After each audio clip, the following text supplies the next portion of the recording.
Gandalf looks like an old traveler with a dirty hat, a bad temper, and a suspicious fondness for fireworks. But Tolkien quietly gives him one of the most frightening identities in the entire legendarium. Before he was Gandalf, he was Olórin, an immortal spirit who belonged to the same broad order as Sauron and the Balrogs. So why does he spend most of The Lord of the Rings tripping over rocky paths, arguing with a horse, and getting captured by a tower? Because the old wizard was not Gandalf at full freedom. He was a Maia sent into Middle-earth inside a limited, aging body, under orders not to rule the peoples he came to save. And that changes the question. Gandalf's true form was not a hidden costume he could rip open whenever the plot got difficult. It was a power Tolkien deliberately forced him to carry quietly. Tonight, we are separating what the books actually say from the fan theory that Gandalf could simply have turned into a glowing demigod and ended the war in an afternoon. The short answer is that Gandalf was Olórin, one of the Maiar. The Maiar are immortal spirits who entered the created world before the histories of men and elves fully began. They are not all equally powerful, but they include beings as different as the gentle Maiar who became Gandalf, the corrupted Sauron, the fire demons called Balrogs, and Melian, who once lived in Middle-earth as the Queen of Doriath. That comparison matters because it places Gandalf in a completely different category from human wizards. He did not learn spells from a school. He did not discover magic in a secret library. His visible life as Gandalf was the earthly role of a spirit whose existence began long before the kingdoms of Gondor or Rohan. But Maia does not mean invincible. Tolkien's universe is not built around a neat power chart. A Maia can be wise or foolish, loyal or corrupt, subtle or overwhelming. Sauron was a Maia, but he had centuries of experience in craft, domination, and the construction of power. Gandalf's gifts were aimed in another direction. The little Tolkien tells us about Olórin is more revealing than a list of combat abilities. In Valinor, he was associated with the Gardens of Lórien, and he learned from Nienna, the Vala of grief, mercy, and endurance. He was described as a counselor who moved among the elves and placed wise thoughts in their hearts without demanding credit for them. That is the seed of Gandalf's character. His deepest talent is not making lightning, it is recognizing the fragile point where despair becomes a decision, then giving someone enough hope to choose differently. He does this with Bilbo, with Frodo, with Theoden, with Denethor's people, and even with the members of the Fellowship when fear begins to turn them against one another. This also explains why Gandalf is so different from Sauron. Sauron wants obedience that flows upward toward a single will.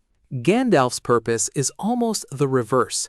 He wants scattered peoples to act freely, together, and without becoming servants of another master.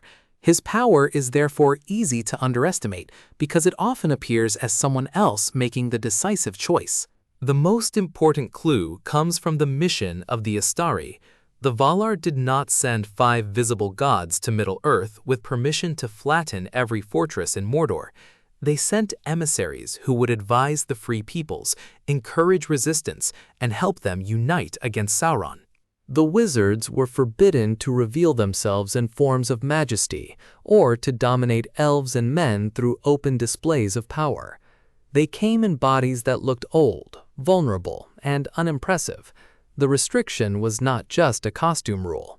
Their incarnate forms placed real limits on what they could do and how much they could remember or command at once. This was a correction to an older mistake. The great powers of the world had often tried to protect Middle-earth by ruling it from above. Tolkien's mythology repeatedly shows the danger in that approach. Even a good authority can become a cage when it removes the freedom of the people being protected. Gandalf was therefore sent to fight Sauron without becoming another Sauron. If he arrived in a form that made resistance pointless, everyone could simply obey him instead. The mission demanded a strange kind of strength, enough power to survive the darkness, but enough restraint to leave the final choices to mortals, elves, dwarves, and hobbits. Once you know what Gandalf is, his supposedly casual scenes begin to look different. In Hobbiton, he is not merely a clever old man manipulating Bilbo into an adventure. He sees a quality in the Baggins family that the larger world has ignored: courage concealed beneath comfort. His intervention does not make Bilbo powerful. It gives Bilbo the chance to discover what was already there. In Moria, Gandalf holds back a flood, creates light in the dark, seals doors, kindles fire in impossible weather, and breaks the bridge of Khazad-dûm.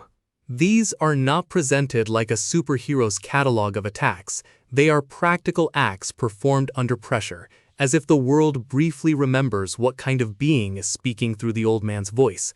The same pattern appears at the edge of the Shire, when the Nazgûl are searching for the ring.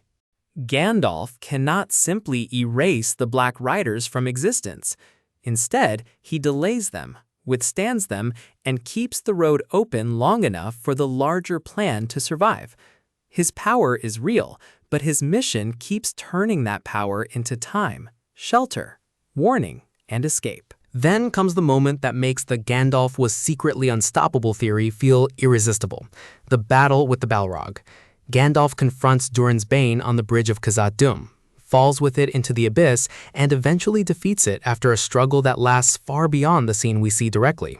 The fight proves something enormous. Gandalf is not a fraud, a stage magician, or a human scholar with a few tricks. When a being of comparable spiritual order threatens the Fellowship, Gandalf can meet it in direct combat. He has enough strength to break the Balrog's resistance, even though the victory costs him his life. But the fight does not prove that Gandalf is stronger than every Maia. It does not establish that he could defeat Sauron in a clean duel. Durin's Bane is a terrifying ancient enemy, but the circumstances, the location, the weapons, the history of each being, and Tolkien's moral rules all matter. There is no official Gandalf power level hidden behind the Balrog scene. What the fight really shows is the price of Gandalf's power. He wins by spending himself. He does not reveal a limitless form and walk away untouched. He confronts the enemy because nobody else can, and his body breaks under the cost of doing so. Gandalf's return is often described as a weak wizard into a stronger one. That is not wrong, but it is incomplete. Gandalf the White is a restoration of purpose, authority, and mission after Gandalf the Grey has carried his sacrifice as far as he can. When he meets Aragorn, Legolas, and Gimli and Fangorn, he is recognizable and yet changed. He is brighter, more commanding, and less easily resisted. He can confront Theoden's despair, challenge Sauron directly, and speak with an authority that the other wizard cannot answer. The breaking of Saruman's staff is especially important. It is not just a dramatic magic trick. Gandalf has been restored to the authority Saruman abandoned. The white is no longer Saruman's private badge of superiority. It becomes a sign that Gandalf has taken up the central responsibility of the Order, and that Saruman's claim to lead has collapsed. Even then, Gandalf does not become a war machine. He still cannot see everything. He cannot command the ring. He cannot simply walk into Mordor and overpower Sauron. He is more powerful, but he is still operating inside the logic of the mission: guide, unite, protect, and resist domination. This is where the phrase true form becomes dangerous, because it imports a modern fantasy idea that Tolkien does not really use. In many stories, a character has a sealed battle form, and the climax is about finally unlocking it. Gandalf's story is almost the opposite. The restraint is the point. The tempting answer is yes. If Gandalf is a Maia and Sauron is a Maia, then Gandalf should just become Olórin and win. But that treats spiritual beings like soldiers in a tournament bracket. Sauron is not merely a man with more hit points. He is a master of domination whose power is bound up with the ring, the machinery of Mordor, and the willingness of others to submit to him. Gandalf also understands the danger of taking command for himself. He refuses the ring because he knows that a good intention would not protect him from its logic. He would begin by using power to defeat Sauron, and end by deciding that everyone else must obey him for their own safety. So the strongest reading is not that Gandalf was secretly capable of a guaranteed victory over Sauron.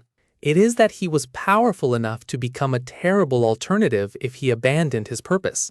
His greatness is measured by the power he refuses to use, as much as by the power he can use. Gandalf's true form was therefore both more powerful and less visually dramatic than fans often imagine. Yes, beneath the gray hat was Olórin, an immortal Maia with a history older than the kingdoms of men. Yes, he could fight a Balrog, resist supernatural terror, and return with renewed authority. But the most important part of Olórin was not a brighter aura or a larger fireball. It was the wisdom to work through the freedom of other people.